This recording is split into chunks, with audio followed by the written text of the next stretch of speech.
You're live. This is the aaronzero Show, another edition of Today's Noise. And what do we have in today's noise?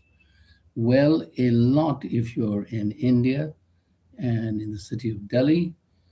There's the Cockroach Janta Party, which has been holding its protest since a couple of days and wanted to march on the parliament yesterday and was stopped and wanted a meeting with a minister or minister from the government, and apparently they managed to meet somebody from the government. They are representing the students who have are facing difficulty over the so-called NEET paper test, which is an examination and on which a lot of students spend a lot of money.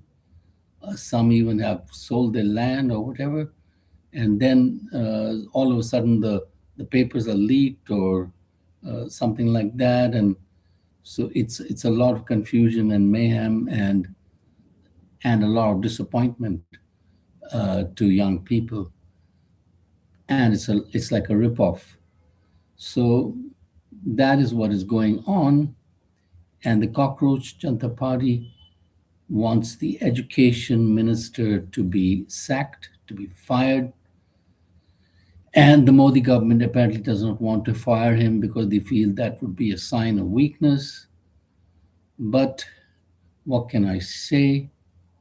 All over in the neighboring countries, there have been changes in the government due to this Gen Z movement, as they call it, in Nepal, in Bangladesh, and in Sri Lanka, to name a few.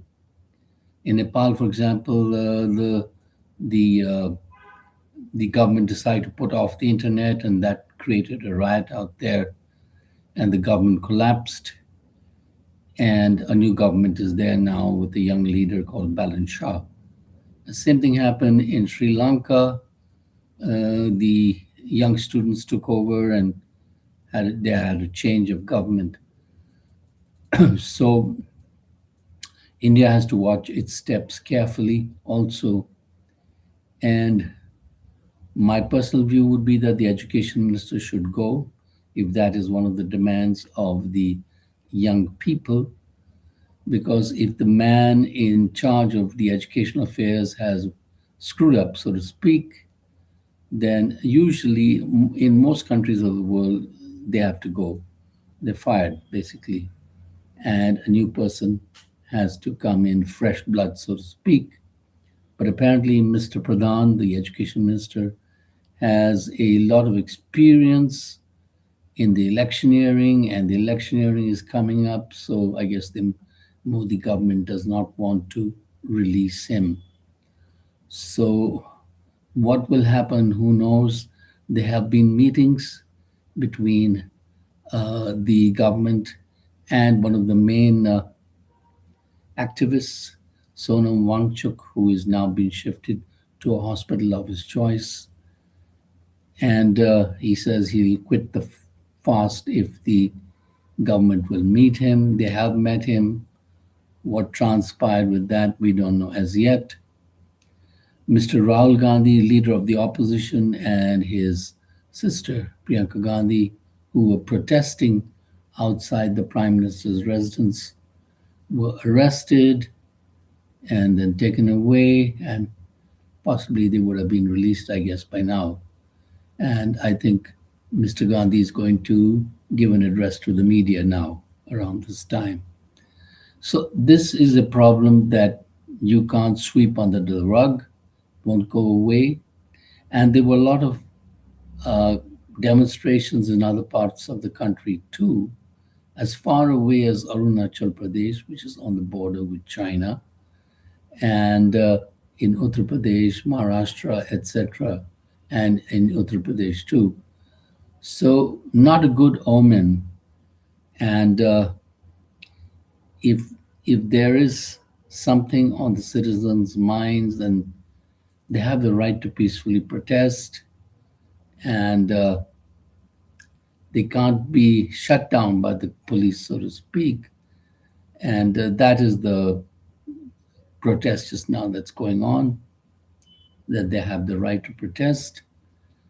And as far as the latest news is concerned, the Cockroach Janta Party is continuing its protest at the Jantar Mantar Memorial Site unless they have been removed. Um, I don't think that is the case just now, but that is the latest we know. And in other news, what do we have?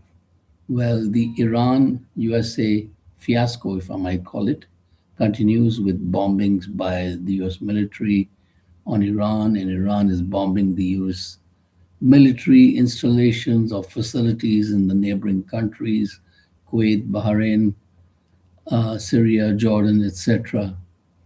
So it's like a stalemate game that is continuing, and Mr. Trump thinks he can bomb his way out of this problem, but it was a problem that he had created himself uh, from February 28 onwards. And then there's a country called Israel, which wants to continue the war because the continuing the war means getting more American aid, etc. That is how Israelis look upon it. And so that is the scene there. And some students in Sweden, if I remember correctly, have made a solar powered ambulance that can go anywhere, especially in the all terrain vehicle kind of thing. Has a range of 715 kilometers, top speed of 120 kilometers, and carries all the tests needed for a person right at their village doorstep, so to speak, blood tests, cancer tests, etc., which sounds quite amazing. And so they are going to try it out in the country of Kenya. So technology is going forward in a good way. And on that note, we leave you, and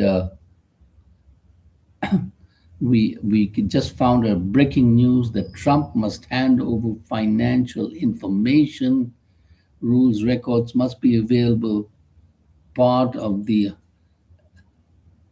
10 billion defamation suit against BBC. Well, the music goes on. Thank you very much for watching, and subscribe by the billion. This is the Aaron Zero Show.